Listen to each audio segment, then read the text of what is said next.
ओ हर हर महादेव। आप सभी भक्तजन कैसे हैं? हमको आशा है कि हमारी माता रानी के पास है, हमारे शिव जी के पास है, आप सभी लोग अच्छे ही होंगे, क्योंकि शिव का महीना चल रहा है। तो इस समय मैं आपको शिव जी का महात्म्य एवं महत्व बताने जा रही हूँ। शिव जी संसार के पालन करता है।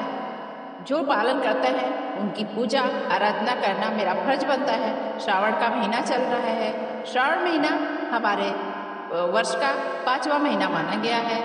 बहुत ही भारी वर्षा होती है। इस समय अनेक तीज त्यौहार शुरू हो जाते हैं, जो कि चैत महीने में समाप्त हो जाते हैं हमारे त्यौहार। उसके बाद शादी विवाह शुरू हो जाते हैं, लेकिन फिर शुरू हो जाता है मेरे त्योहार शुरू हो जाते हैं, जैसे कि जगन्नाथ जी की यात्रा। उसके बाद में हमारा सावन का त्यौहार शुरू हो जाता है। इसके बाद में अनेक त्यौहार आते हैं, नाग पंचमी, रक्षाबंधन, श्रावण पूर्णिमा, नारियली पूर्णिमा जो कि दक्षिण भारत में माना जाता है, कजरी पूनम जो कि उत्तरी भारत माना जाता है, गुजरात में प्रयोतो पनाग के नाम से जाना जाता है। अनेक त्यौहार आना शुरू हो जाते हैं। इसी में हम लोग व्रत भी रहते हैं। सारी कुंवारी स्त्रियाँ या सौभाग्यशाली स्त्रियाँ भी यह व्रत को रखती हैं। सावन का महीना बहुत ही पावन, इसको जो लोग करते हैं उस पर भोले बाबा प्रसन्न होते हैं। पूरा महीना कुछ लोग रखते हैं तो अति उत्तम है, नहीं रख पाते हैं असमर्थता बस पूरा महीना नहीं रख पाते तो सिर्फ सोमवार का व्रत ही रख सकते हैं। सोमवार के व्रत में मीठा भोजन करना चाहिए, हो सके तो फलहार रहना चाहिए। जो असमर्थ है वो मीठा भोजन कर सकते हैं। जैसी आपकी इच्छा, जिस हिसाब से आप करना चाहें वैसे आप। शरद कुमारों ने भगवान शिव से उन्हें श्रावण का महीना प्रिय होने का कारण पूछा, तो भोलेनाथ ने बताया कि जब देवी सती ने अपने पिता दक्ष के घर में योग शक्ति से शरीर त्याग किया था, उसके पहले देवी सती ने अपने महादेव को पाना चाहती थी, इसलिए प्रण कर लिया था। अपने दूसरे जन्म में देवी सती ने पार्वती के नाम से हिमांचल रानी मैना के घर में पुत्री के रूप में जन्म लिया। पार्वती ने युवावस्था से सावन महीने में निराहार रहकर कठोर व्रत किया और शिव को प्रसन्न करके उनसे विवाह किया। उसके बाद महादेव के लिए वह विशेष हो गई। एक अन्य कथा भी आती है, मार्कंडू ऋषि के पुत्र मार्कंडेय ने लंबी आयु के लिए घोर तपस्या किया था शिव जी का, जो कि श्रावण का महीना था, जिससे उनको बहुत सारी शक्तियाँ मिली थी और सामने यम के देवता भी वहाँ पे नतमस्तक होते थे। भगवान शिव को सावन का महीना बहुत ही प्रिय है। अन्य कारण है कि भगवान शिव महीने के सावन के महीने में पृथ्वी पर अवतरित होकर अपनी ससुराल गए थे। वहाँ उनका स्वागत और जलाभिषेक अर्घ्य सब किया गया था। माना जाता है कि प्रत्येक वर्ष सावन के महीने में शिव जी अपने ससुराल आते हैं। भूलोक वासियों के लिए श्री कृपा पाने का यह उत्तम समय होता है। पौराणिक कथाओं में वर्णन आता है सावन के महीने में ही समुद्र मंथन हुआ था। समुद्र मंथन के बाद में हलाहल विष निकला था, उसे भगवान शिव ने अपने कंठ में समाहित किया था।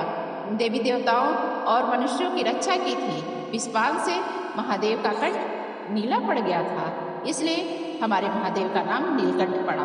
विष के प्रभाव को कम करने के लिए सभी देवता ने उन्हें सावन के महीने में जल अर्पित करते हैं, जो कि मनुष्य भी अर्पित करते हैं। इस महीने 1 लोटा ना समर्पित करके 2 लोटा जल चढ़ाया जाता है, क्योंकि सारा भार हमारे पृथ्वी का हमारे शिव जी पे आ जाता है। क्योंकि योग निद्रा में विष्णु भगवान चले जाते हैं, इसलिए योग निद्रा में विष्णु भगवान के जाने के बाद में सारा पृथ्वी का भार हमारे शिव जी पे हो जाता है। आराधना करेंगे तो अत्यंत फलदायी होता है, क्योंकि 4 महीने में पृथ्वी पर शिव जी हम सभी को संरक्षित करते हैं, उनकी रक्षा करते हैं। इसलिए शिव जी को जल चढ़ाइए, पूजा कीजिए, फूल चढ़ाइए, जो भी यथाशक्ति आपके पास है।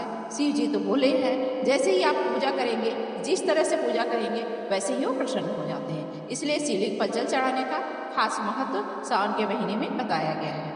और भोले को जल चढ़ाने से विशेष फल की प्राप्ति होती है। शिव पुराण में उल्लेख आता है कि भगवान स्वयं ही जल है, इसलिए जल से उनकी अभिषेक आराधना सर्वोत्तम माना गया है, जिसमें कोई संशय नहीं है। शास्त्रों में वर्णित है कि सावन के महीने में भगवान विष्णु योग निद्रा में चले जाते हैं, इसलिए ये समय भक्तों और संतों साधुओं के लिए अमूल्य है। यह 4 महीने होने वाला वैदिक यज्ञ पौराणिक व्रत चौमासा भी कहा जाता है। तत्पश्चात शिष्य संचालन का उत्तरदायित्व हमारे शिव जी ग्रहण करते हैं। इसलिए सावन के प्रधान देवता हमारे शिव जी बन गए हैं। इसलिए शिव जी हैं, इसलिए उनको जल और पूजा उनका किया जाए। सावन के महीने में भगवान शंकर की पूजा करके परिवार के सदस्यों के साथ पूरी श्रद्धा और भाव से उनकी पूजा आराधना करना चाहिए। मिट्टी का शिवलिंग बना के भी आप घर में पूजा कर सकते हैं। यदि आस पास आपके पास मंदिर है तो शिव जी को जल जाके समर्पित कर सकते हैं। यदि आपके पास मंदिर नहीं है तो आप घर में ही गमले में ही मिट्टी का शिवलिंग बना के पूजा आराधना कर सकते हैं, उनकी रुद्राभिषेक कर सकते हैं। उसके बाद तुरंत उस मिट्टी के शिवलिंग को विसर्जित कर सकते हैं, क्योंकि तुरंत मिट्टी का शिवलिंग बना हुआ तुरंत विसर्जित कर देते हैं। तो तुरंत ही उसी गमले में मिट्टी का शिवलिंग बनाइए और पूजा कीजिए, फिर उसके बाद में विसर्जन कर दीजिए, तो बहुत ही फल प्राप्ति हो। जबकि अन्य माह में श्रीवास का मुहूर्त देखना पड़ता है रुद्राभिषेक के लिए, लेकिन सावन के महीने में रुद्राभिषेक के लिए कोई मुहूर्त नहीं देखना पड़ता है। जल, दूध, दही, घी, शहद, शक्कर, चीनी, गन्ने का रस शिव जी का रुद्राभिषेक किया जा सकता है।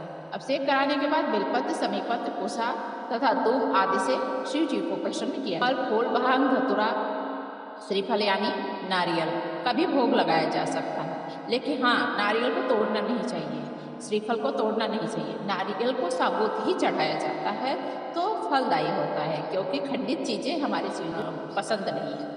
शिवलिंग पर बेलपत्र तथा समीपत्र चढ़ाने का बहुत ही वर्णन होता है। बेलपत्र भोलेनाथ को बहुत ही प्रसन्न करने वाला होता है, इसलिए शिव जी पे बेलपत्र अवश्य चढ़ाइए। आँख का फूल यानी का फूल चढ़ाने से सोने के दान के बराबर फल प्राप्त होता है। 1000 आँख के फूल, एक कनेर का फूल, 1000 कनेर के फूलों के चढ़ाने की अपेक्षा एक बेलपत्र का दान भी किया जा सकता है। 1000 बेलपत्रों के बराबर एक द्रोण या का गुमा का फूल एक होता है, उसे 1000 गुना है। एक चिचिड़ा 1000 चिचिड़ा के बराबर एक कुशा का फूल 1000 कुशा फूल के बराबर होता है।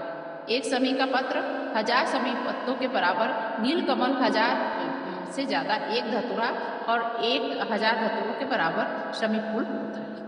तो जितना आप चढ़ा सके, इसमें जो भी चीज़ गिनाया गया है यथाशक्ति आपके पास जो हो वो चढ़ा सकते हैं।